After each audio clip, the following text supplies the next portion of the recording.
Hi guys, welcome to the Neha Sharma show.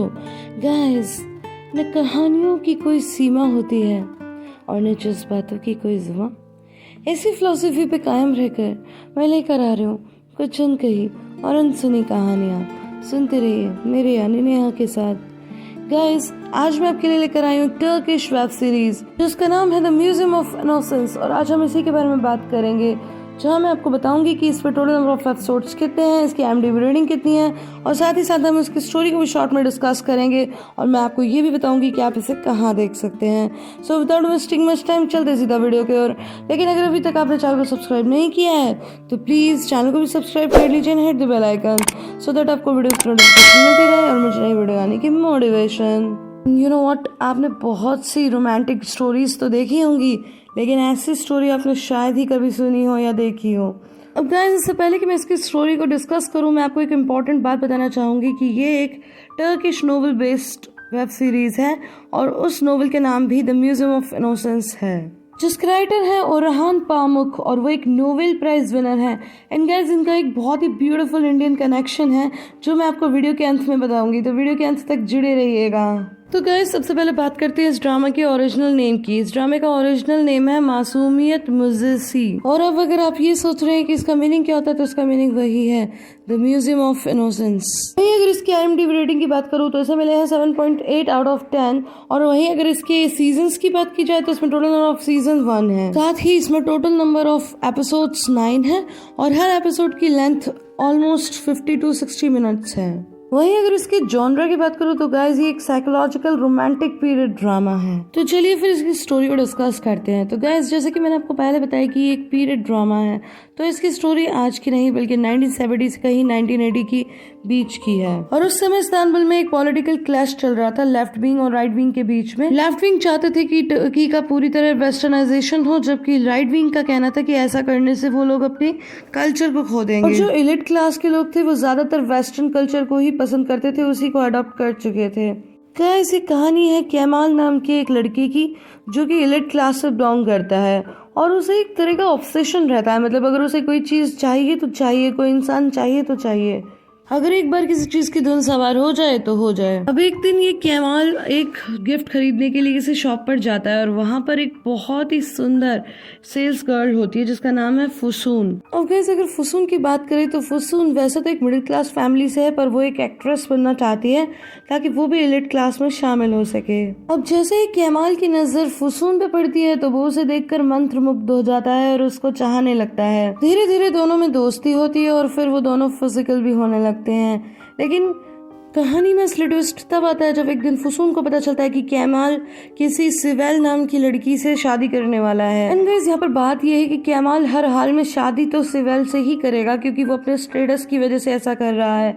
सिवेल एक elite class से है जैसे कि वो खुद है। और दूसरी बात ये भी है कि वैसे तो वो एक बहुत ही रिच पर्सन है, ऑब्सेस्ड बंदा है, लेकिन वो मैन ऑफ एक्शन बिल्कुल भी नहीं है, वो डिसीजन ही नहीं ले पाता है। अब ये जानकर फुसून को काफी दुख पहुंचता है और उसे ऐसा लगता है कि जैसे उसके साथ चीट किया गया है, इसीलिए वो अचानक उसकी लाइफ से गायब हो जाती है। हालांकि अपनी सगाई वाले दिन भी कैमाल सगाई से पहले फुसून के ही साथ था और धीरे धीरे सिवेल को भी इस बात का पता चल गया था, इसीलिए सिवेल अपनी सगाई उससे तोड़कर चली जाती है क्योंकि वो भी एक बहुत ही डिग्निफाइड लेडी है। अब कैमाल फुसून को ढूंढता रहता है क्योंकि प्यार तो वो फुसून से ही करता था, और ऐसे करते करते 5 साल गुजर जाते हैं। वो 5 साल तक उसे कहीं भी नहीं मिलती, वो शहर के चप्पे चप्पे में उसे ढूंढता है, लेकिन फुसून का कहीं कोई नामो निशान नहीं मिलता। और 5 साल के बाद अचानक उसे फुसून मिलती है, लेकिन जब वो मिलती है तो पता चलता है कि वो तो ऑलरेडी शादी कर चुकी है। और गाइस, फुसून के पति का नाम है फेरिदुन, और फेरिदुन एक फिल्म मेकर बनना चाहता था। उसने फुसून को ये बोला था कि मैं फिल्म बनाऊंगा और तुम उसमें हीरोइन बनना, और इस तरह दोनों की शादी हो गई। अब फेरिदुन घर जमाई बनकर रहने लगा और घर में फुसून, उसका पति फेरिदुन और फुसून के माता पिता रहते थे। अब गाइस, यहाँ पर बात यह है कि कैमाल फुसून का दूर का रिश्तेदार भी है, तो वो क्या करता है कि डेली डेली फुसून के घर में जाकर डिनर करता और बोलता कि वो रिश्तेदारी निभा रहा है क्योंकि वो लोग थोड़े से फाइनेंशियली वीक थे, तो वो उनकी हेल्प करने लगता है। और साथ ही ये भी कहता है कि वो फेरिदुन की मूवी को प्रोड्यूस करेगा। अब वह ऐसे ही डेली डिनर करने आता और वो लोग आपस में खूब गप्पे लगाते। अब गाइज यहाँ पर फुसून को एक हैबिट थी, वो खाना खाने के बाद सिगरेट पीती थी और कैमाल क्या करता था कि उसके बची हुई सिगरेट का टुकड़ा चुपके से अपने पास रख लेता था और कभी कभी फुसून की कुछ चीज़ें भी चुपके चुपके ले जाता था। अब ऐसा करते करते 8 साल गुजर जाते हैं। अब गाइस आप इसका मतलब समझ रहे हो, वो लगातार 8 साल तक फुसून के घर में डिनर करने आता और उसकी सिगरेट जो बच जाती उसे अपने पास रख लेता और उसकी दूसरी चीज़ों को भी इसी तरह ले जाता। और गाइस यहाँ पर जो फेरिदून था वो डेली डेली ऐसे ही बोलता रहता था कि मैं अपनी मूवी में ऐसे बनाऊंगा, वैसे बनाऊंगा, ये सीन होगा तो वो सीन होगा, लेकिन प्रैक्टिकली वो कभी कुछ भी नहीं करता था। अब 8 साल के बाद गाइस यहाँ पर एक बहुत बड़ा ट्विस्ट आता है और वो ये है कि कैमाल जो है वो एक म्यूजियम बनाता है जो कि पूरी तरह से फुसून को समर्पित होता है।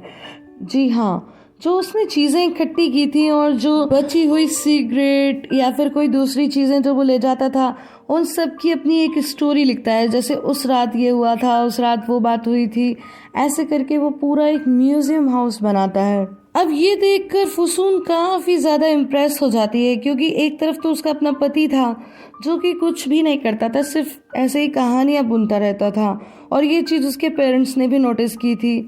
और यहाँ पर कैमाल है जो अपनी पूरी लाइफ उसे डेडिकेट करता है, शादी भी नहीं करता और यहाँ तक कि उसके लिए इतना शानदार म्यूजियम भी बनाता है। ये देखकर वो लोग धीरे धीरे मेंटली प्रिपेयर हो जाते हैं, फुसून और फुसून के पेरेंट्स की फेरिदून को अब छोड़ना है और कैमाल से शादी करनी है। एंड गाइस अब आप सोच रहे होंगे फाइनली कैमाल और फुसून एक हो जाएंगे, लेकिन नहीं नहीं नहीं गाइस, कहानी को तो यहाँ कुछ और ही मंजूर था।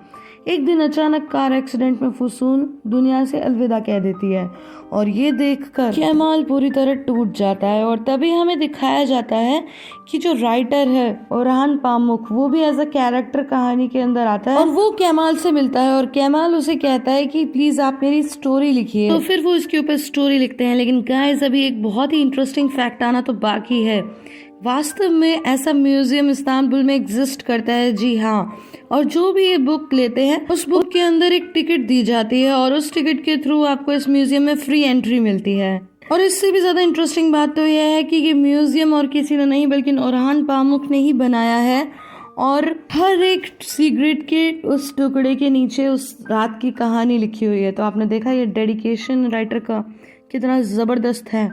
शायद इसी को वास्तव में ऑब्सेशन कहते हैं। जी हाँ, चलिए अब मैंने आपको वीडियो की स्टार्टिंग में जैसे कहा था कि ये जो राइटर हैं ओरहान पामुक, इनका इंडिया से एक बहुत ही ब्यूटीफुल कनेक्शन है, तो मैं आपको उसके बारे में बताऊंगी।